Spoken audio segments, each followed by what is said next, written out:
Hi, everybody. Congratulations to HBCU class of 2020. Michelle and I are so proud of you. Graduating from college is a big achievement under any circumstances.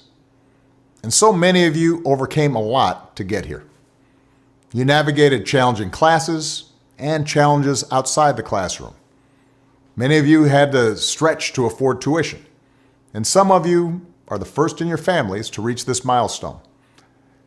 So even if half this semester was spent at Zoom University, you've earned this moment. You should be very proud. Everybody who supported you along the way is proud of you. Parents, grandparents, professors, mentors, aunties, uncles, brothers, sisters, cousins, second cousins, cousins who you aren't even sure are cousins. Show them some gratitude today. Now look, I know this isn't the commencement any of you really imagined, because while our HBCUs are mostly known for an education rooted in academic rigor, community, higher purpose, they also know how to turn up. Nobody shines quite like a senior on the yard in springtime. Springfest at schools like Howard and Morehouse, that's the time when you get to strut your stuff a little bit. And I know that in normal times, rivals like Grambling and Southern, Jackson State and Tennessee State might raise some eyebrows at sharing a graduation ceremony. But these aren't normal times. You're being asked to find your way in a world in the middle of a devastating pandemic and a terrible recession. The timing is not ideal.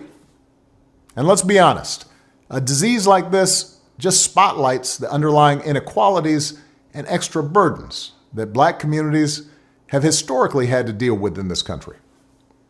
We see it in the disproportionate impact of COVID-19 on our communities, just as we see it when a Black man goes for a jog and some folks feel like they can stop and question and shoot him if he doesn't submit to their questioning.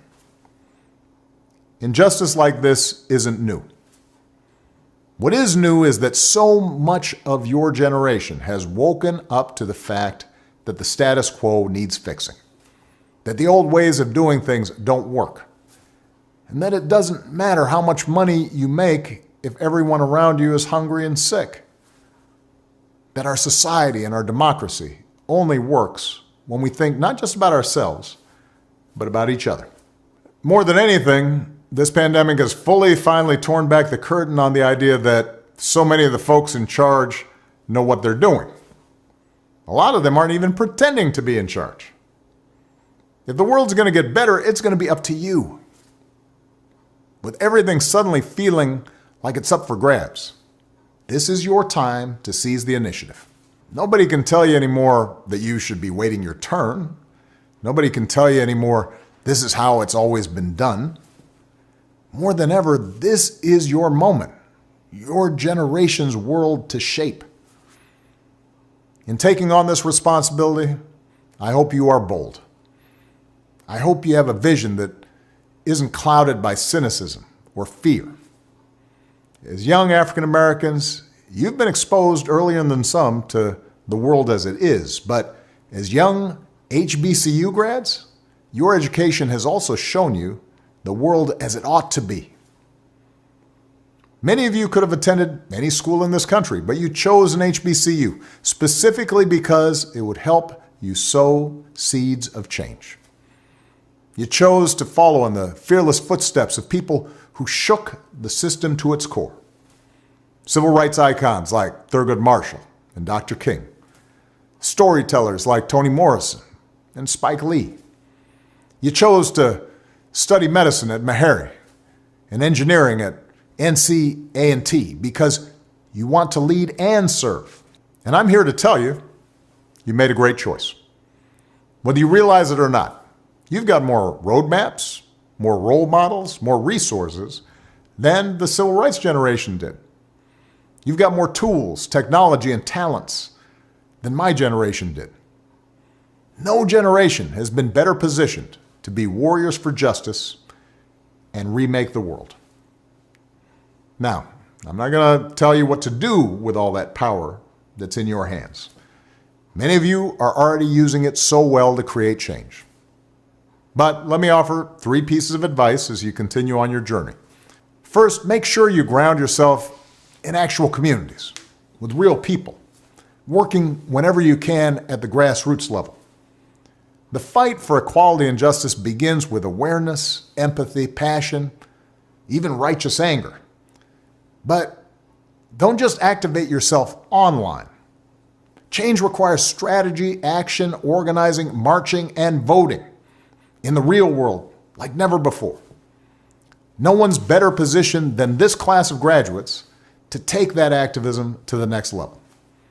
And from tackling health disparities to fighting for criminal justice and voting rights, so many of you are already doing this. Keep on going. Second, you can't do it alone. Meaningful change requires allies in common cause. As African Americans, we are particularly attuned to injustice, inequality, and struggle, but that also should make us more alive to the experiences of others who've been left out and discriminated against. So rather than just say, what's in it for me, or what's in it for my community, and to heck with everyone else, stand up for and join up with everyone who's struggling, whether it's immigrants, refugees, the rural poor, the LGBT community, low-income workers of every background, women who so often are subject to their own discrimination and burdens and not getting equal pay for equal work. Look out for folks whether they are white or black or Asian or Latino or Native American. As Fannie Lou Hamer once said, nobody's free until everybody's free. And on the big unfinished goals in this country, like economic and environmental justice and health care for everybody, broad majorities agree on the ends. That's why folks with power will keep trying to divide you over the means. That's how nothing changes. You get a system that looks out for the rich and the powerful and nobody else. So expand your moral imaginations. Build bridges. Grow your allies in the process of bringing about a better world. And finally, as HBCU graduates, you have to remember that you are inheritors of one of America's proudest traditions, which means you're all role models now, whether you like it or not. Your participation in this democracy, your courage to stand up for what's right, your willingness to forge coalitions, these actions will speak volumes. And if you're inactive, that will also speak volumes. Not just to the young folks coming up behind you, but to your parents, your peers, and the rest of the country. They need to see your leadership. You're the folks we've been waiting for to come along. That's the power you hold. The power to shine brightly for justice and for equality and for joy. You've earned your degree. It's now up to you to use it. So many of us believe in you.